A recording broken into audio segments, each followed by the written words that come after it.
आज के इस गहन चर्चा में हम सभी का स्वागत करते हैं।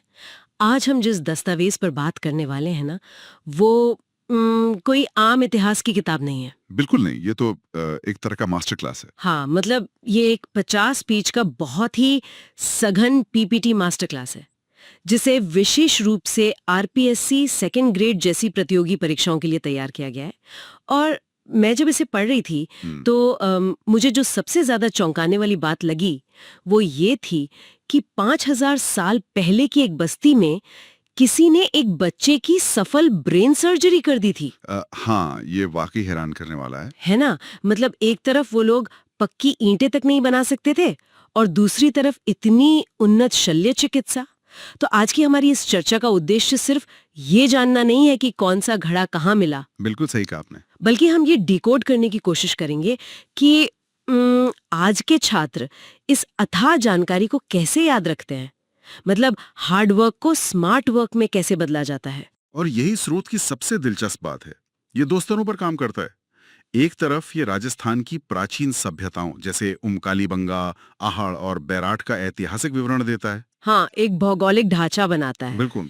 और दूसरी तरफ ये इस बात का जीता जागता प्रमाण है कि मानव मस्तिष्क की याद रखने की क्षमता काम कैसे करती है। हाँ। मतलब निमोनिक्स या जो स्मृति सूत्र होते ना, उनका ये एक शानदार ब्लूप्रिंट है। तो चलिए सीधे राजस्थान के नक्शे पर चलते हैं। स्रोत के अनुसार हर सभ्यता किसी न किसी नदी के किनारे पनपी है। और सबसे पहला नाम जो उभर कर आता है वो है कालीबंगा। हाँ, घग्गर नदी के किनारे, हनुमानगढ़ जिले में। बिल्कुल। और इसका शाब्दिक अर्थ है काले रंग की चूड़ियां। अब स्रोत बताता है कि अमलानंद घोष और बीबी लाल जैसे पुरातत्वविदों ने यहाँ खुदाई की थी, लेकिन जो साक्ष्य मिले ना, वो मानव विकास की बहुत ही उन्नत तस्वीर पेश करते हैं। उन्नत तस्वीर भी, और जैसा आपने कहा बहुत सारे विरोधाभास भी। हाँ, विरोधाभास तो है।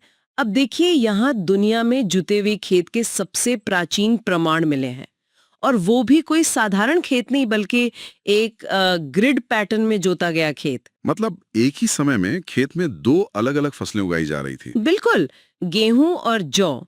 और इसके साथ ही लकड़ी की नालियां मिली हैं, 7 आयताकार अग्निवेदिकाएं हैं जो शायद कर्मकांडों के लिए थीं, और तो और भूकंप के सबसे पुराने साक्ष्य भी यहीं दर्ज हैं। वो जो खेत का ग्रिड पैटर्न है ना, उसे समझना बहुत जरूरी है। देखिए, गेहूं और जौ दोनों की जड़ों की गहराई अलग होती है। अच्छा, मतलब उन्हें अलग मात्रा में पानी चाहिए होता है। हाँ, पानी भी और पोषक तत्व भी। तो एक ही खेत में एक साथ दो फसलें उगाने का मतलब है कि वे लोग कृषि विज्ञान और मिट्टी के रसायन को बहुत गहराई से समझते थे। अरे वाह! और जहां तक लकड़ी की नालियों का सवाल है, ये एक असाधारण इंजीनियरिंग है। उन्होंने शायद पेड़ के तनों को अंदर से खोखला करके पाइप बनाए होंगे। एक मिनट, यहीं पर मुझे एक बड़ा पेंच नजर आ रहा है। हाँ, बताइए। स्रोत सामग्री में कालीबंगा को स्पष्ट रूप से दीनहीन बस्ती कहा गया है, और कारण ये दिया गया है कि इन्होंने अपने घर बनाने के लिए कच्ची ईंटों का इस्तेमाल किया था। हाँ, ये लिखा है। पर दूसरी तरफ जो खोपड़ी मिली है जिसमें 6 छेद किए गए थे, जिसे स्रोत हाइड्रोसिफेलिस यानी मस्तिष्क में पानी भर जाने वाली बीमारी की शल्य चिकित्सा बताता है। ये बात गले नहीं उतरती। मतलब जो बस्ती ईंटें नहीं पका सकती, वो ब्रेन सर्जरी कैसे कर रही है? ये एक बहुत ही जायज सवाल है, और यहीं पर इतिहास को देखने का हमारा नजरिया थोड़ा परिपक्व होना चाहिए। अच्छा, कैसे? जब पुरातत्व की भाषा में किसी जगह को दीनहीन बस्ती कहा जाता है, तो उसका मतलब सिर्फ इतना होता है कि शायद उनके पास पक्की ईंटें बनाने के लिए बड़े पैमाने पर भट्टियां लगाने का संसाधन नहीं था, या फिर पर्याप्त ईंधन यानी लकड़ी नहीं थी। मतलब उन्होंने धूप में सुखाई गई कच्ची ईंटों का एक व्यवहारिक विकल्प चुना। बिल्कुल। संसाधनों की इस कमी का मतलब उनका बौद्धिक या वैज्ञानिक रूप से पिछड़ा होना बिल्कुल नहीं है। तो उनका इंफ्रास्ट्रक्चर भले ही कच्चा था, लेकिन उनका विज्ञान अपने समय से बहुत आगे था। 100%। अब उस खोपड़ी के साक्ष्य को ही ले लीजिए। आधुनिक मेडिकल साइंस ने जब उसका विश्लेषण किया तो पाया कि उन 6 छेदों के किनारे एकदम चिकने हो गए थे। चिकने होने का मतलब हीलिंग प्रोसेस। हाँ, हड्डियों के चिकने होने का मतलब है कि सर्जरी के बाद घाव भरने की प्रक्रिया शुरू हो गई थी। यानी बच्चा उस जटिल ब्रेन सर्जरी के बाद भी जीवित रहा था। ये तो चिकित्सा विज्ञान का एक बहुत बड़ा चमत्कार है ना? इसीलिए दशरथ शर्मा जैसे इतिहासकारों ने कालीबंगा को सिंधु घाटी सभ्यता की तीसरी राजधानी कहा है। ये भौतिक दिखावे में नहीं बल्कि व्यवहारिक ज्ञान में सबसे आगे थी। ये नजरिया वाकई चीजों को स्पष्ट कर देता है। अब अगर कालीबंगा ज्ञान में आगे और संसाधनों में कम थी, तो इसके ठीक विपरीत तस्वीर हमें उदयपुर में मिलती है। आहड़ सभ्यता, आयरन नदी के किनारे। हाँ, इसके स्थानीय नाम धूलकोट और ताम्रवती नगरी हैं, और यहाँ के जो साक्ष्य हैं वो एकदम अलग तरह के समाज की रूपरेखा खींचते हैं। आहड़ की कहानी कालीबंगा से बहुत अलग है। कालीबंगा जहां एक सुनियोजित शहरी ग्रिड व्यवस्था है, वहीं आहड़ का मूल चरित्र पूरी तरह से ग्रामीण है। लेकिन इस ग्रामीण शब्द का मतलब सिर्फ खेती किसानी नहीं है ना? बिल्कुल नहीं, ये एक भारी औद्योगिक केंद्र था। ताम्रवती नगरी नाम ही इसलिए पड़ा क्योंकि यहाँ तांबा गलाने की कई भट्टियां मिली हैं। मतलब ये उस दौर का एक विशाल मैन्युफैक्चरिंग हब था। हाँ, जहां दिन रात धातुओं को पिघलाने और ढालने का काम होता था। और शायद इसी भारी औद्योगिक काम की वजह से उनका पारिवारिक ढांचा भी वैसा ही था। स्रोत बताता है कि आहड़ में संयुक्त परिवार की प्रथा थी। हाँ, जिसके साक्षी के रूप में एक ही घर में 4 से 6 चूल्हे मिले हैं। इससे तो यही लगता है कि ये एक ऐसा समाज था जहां बड़े बड़े परिवार, शायद पूरी के पूरी कारीगरों की पीढ़ियां एक ही छत के नीचे रहती थी। काम ज्यादा था, इसलिए हाथ भी ज्यादा चाहिए थे। कारीगरों के समाज में अक्सर ऐसा ही होता है।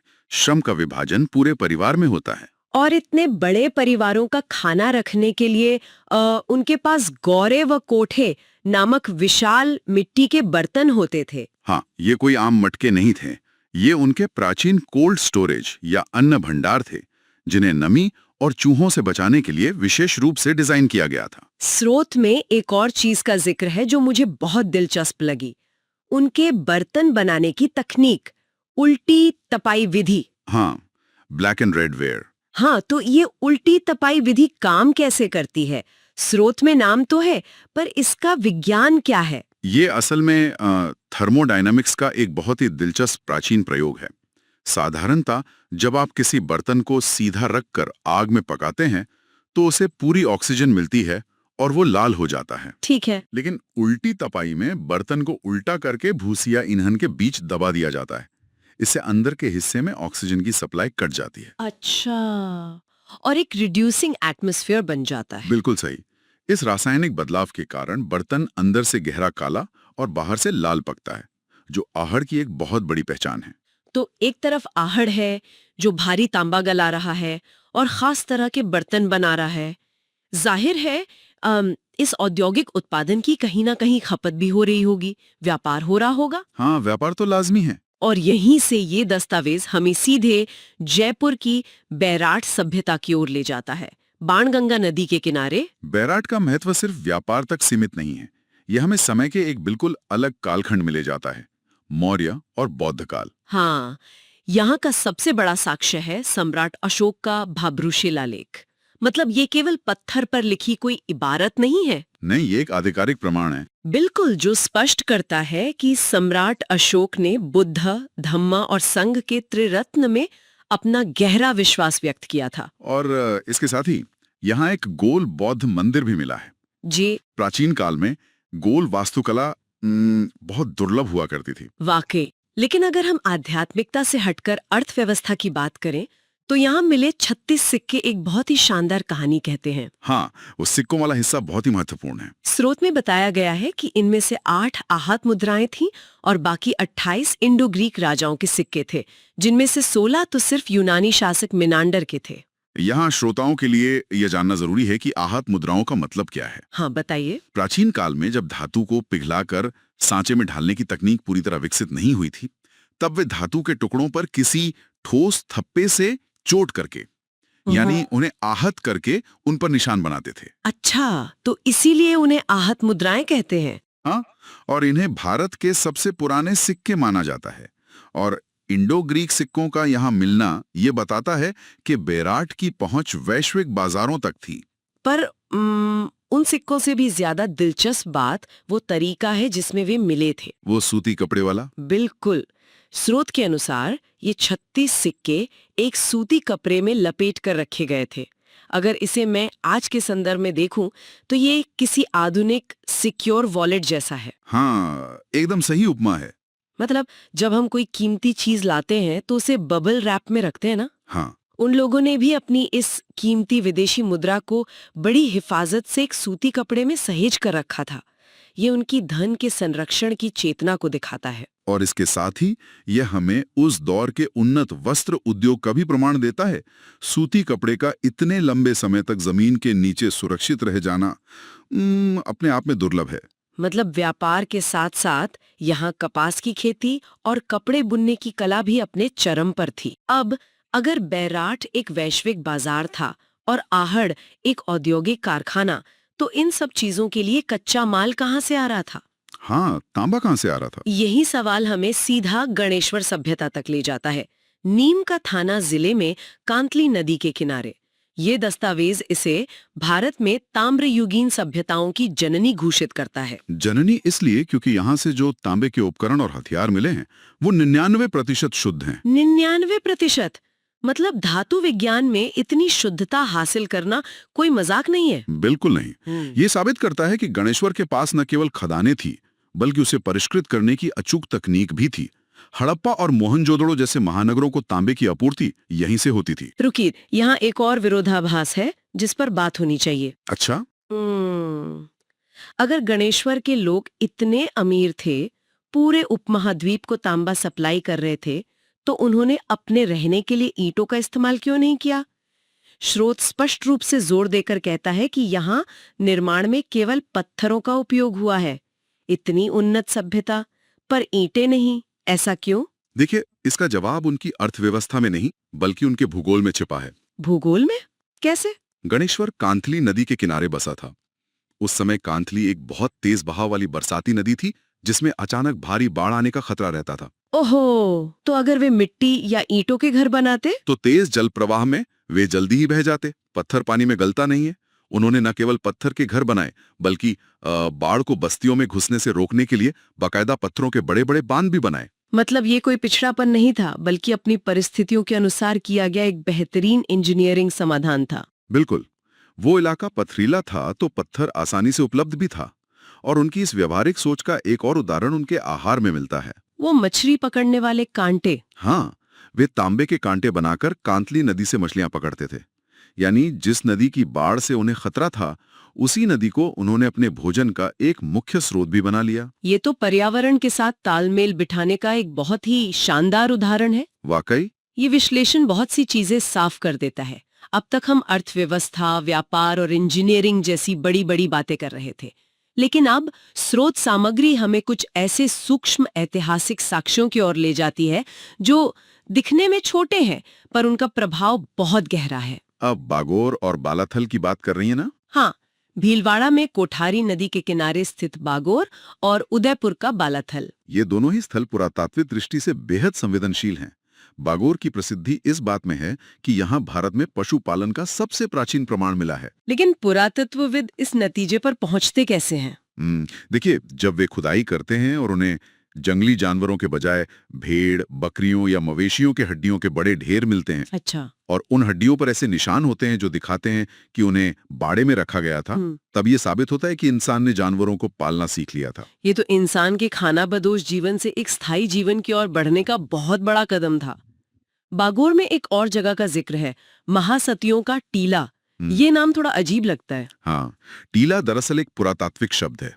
जब कोई मानव बस्ती एक ही जगह पर हजारों सालों तक बसती है और उजड़ती है, तो उस जगह की जमीन धीरे धीरे ऊपर उठकर एक टीले का रूप ले लेती है। समझ गई। बागौर में ये टीला विशेष रूप से प्राचीन शवाधान और अंत्येष्टि प्रथाओं से जुड़ा है, जहां राख और हड्डियों के अवशेष एक के ऊपर एक जमा होते चले गए। और अगर मृत्यु और मानवीय पीड़ा की बात करें तो इस पूरे दस्तावेज का सबसे मार्मिक हिस्सा बालाथल से आता है। हाँ, वो कुष्ठ रोग वाला साक्ष्य। बिल्कुल। बालाथल में एक 11 कमरों वाला विशाल और भव्य भवन मिला है जो शायद किसी मुखिया का रहा होगा। लेकिन सबसे बड़ा झटका तब लगता है जब हम पढ़ते हैं कि वहां एक कंकाल मिला है जिसमें कुष्ठ रोग यानी लेप्रेसी के स्पष्ट प्रमाण है। जब हम इतिहास पढ़ते हैं ना तो अक्सर राजाओं और साम्राज्यों में खो जाते हैं, लेकिन जब एक कंकाल में कोई बीमारी मिलती है तो इतिहास अचानक से बहुत व्यक्तिगत हो जाता है। वाकई पेलियोपैथोलॉजी यानी प्राचीन बीमारियों का अध्ययन करने वाले वैज्ञानिक बताते हैं कि कुष्ठ रोग के कारण कंकाल की नाक की हड्डी और उंगलियां कैसे गल गई थीं। और ये सोचने वाली बात है कि हजारों साल पहले जब कोई एंटीबायोटिक नहीं थे, तब उस इंसान ने इस बीमारी के साथ अपना जीवन कैसे काटा होगा। हाँ, क्या समाज ने उसे अलग थलग कर दिया था या फिर उस 11 कमरों के विशाल भवन में उसकी देखभाल की जाती थी। ये कोई सूखा तथ्य नहीं है, ये एक इंसान के संघर्ष की कहानी है। और यही सूक्ष्म इतिहास का असली महत्व है। यह हमें याद दिलाता है कि हजारों साल पहले के वे लोग भी हमारी तरह ही बीमारियों से जूझते थे। ये एक बहुत ही गहरा नजरिया है। खैर, अब इस प्राचीन कालखंड से थोड़ा बाहर निकलते हैं और इस स्रोत सामग्री के उस हिस्से पर आते हैं जो शायद सबसे ज्यादा प्रासंगिक है, द मेटा लेयर। मतलब वो मनोवैज्ञानिक तरीका जिससे आज के छात्र इस विशाल जानकारी को याद रखते हैं। बिल्कुल। इस दस्तावेज का मुख्य उद्देश्य ही यही है कि परीक्षा हॉल के उस दबाव वाले माहौल में छात्र इन तथ्यों को बिना गलती के कैसे याद रखें, और इसके लिए इसमें निमोनिक्स का एक पूरा नेटवर्क बिछाया गया है। हाँ, वो स्मृति सूत्र। स्रोत में दी गई एक ट्रिक बहुत ही दिलचस्प है।